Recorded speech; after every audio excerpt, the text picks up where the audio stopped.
All right, today we're going to dive into a digital threat that millions of us face every single day, and a lot of the time we don't even realize it's happening. I'm talking about phishing.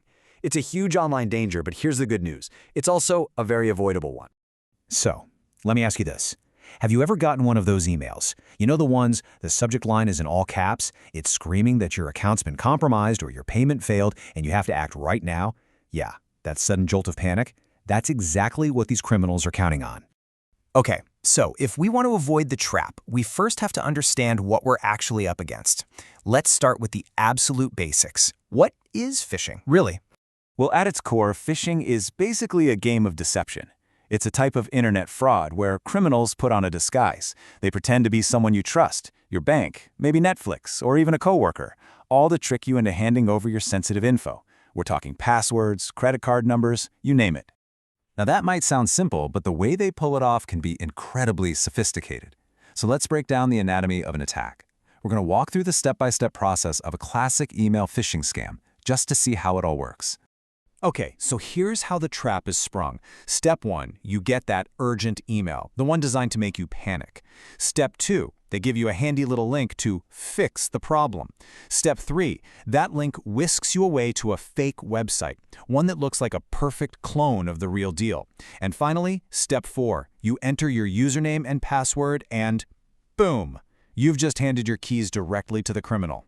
And this, right here, is the most dangerous part of the whole scam.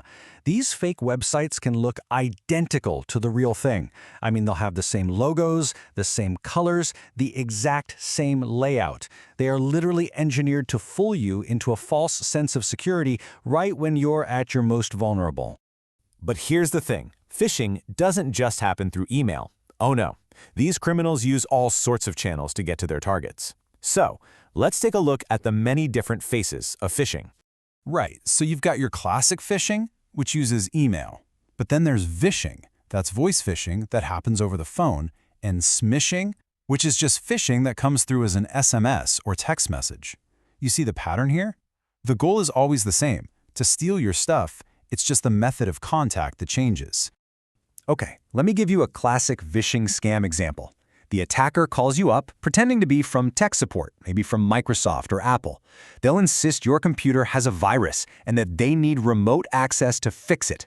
But once you let them in, they might start snooping through your personal files or, and this is the ironic part, they'll install actual malware. And then comes the final punch. They demand you pay them to remove the very virus they just put on your machine. Unbelievable, right? Now, not all of these attacks are just cast out with a wide net, hoping to catch anyone. Some are highly targeted. Spear phishing, for instance, focuses on a specific person or organization.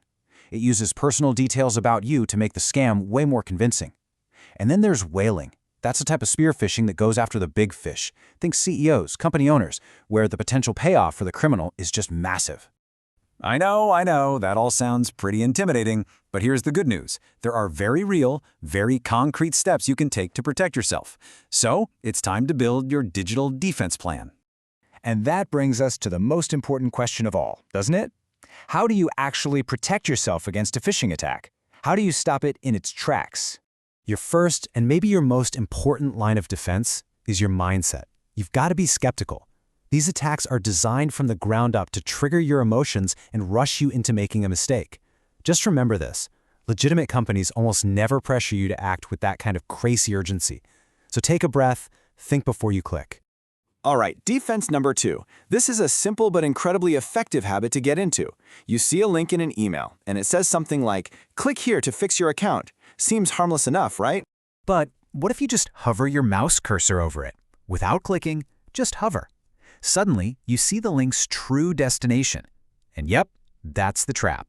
The text says one thing, but that underlying URL is clearly bad news. This super simple act of hovering can expose the entire scam in a split second. Okay, our third defense is a critical backstop. Multi-Factor Authentication, or MFA. You've probably seen this. It adds an extra layer of security. So even if a criminal does manage to steal your password, MFA requires a second proof of who you are, like a code sent to your phone before it grants access. Honestly, it's one of the single best ways to secure your accounts, period. And finally, let's talk about being proactive. How do you get ahead of this? Well, for those super targeted spear phishing attacks to work, criminals need information about you. And where do they often get it? From data brokers, these companies that collect and sell your personal details all over the internet. So one way to fight this is by using a data removal service. What these services do is work on your behalf, automatically sending out requests to get your personal info scrubbed from those data broker websites. This basically reduces the amount of ammunition criminals have to use against you, and a lot of them come with other great security tools too. So, what's the takeaway here? Stay vigilant. Think of every email, every text, every unexpected phone call as a knock on your digital door. By being skeptical, by checking those links, and by locking down your accounts, you can make sure you're the one who decides who gets to come in. The real question is, when that knock comes, do you know who's really there?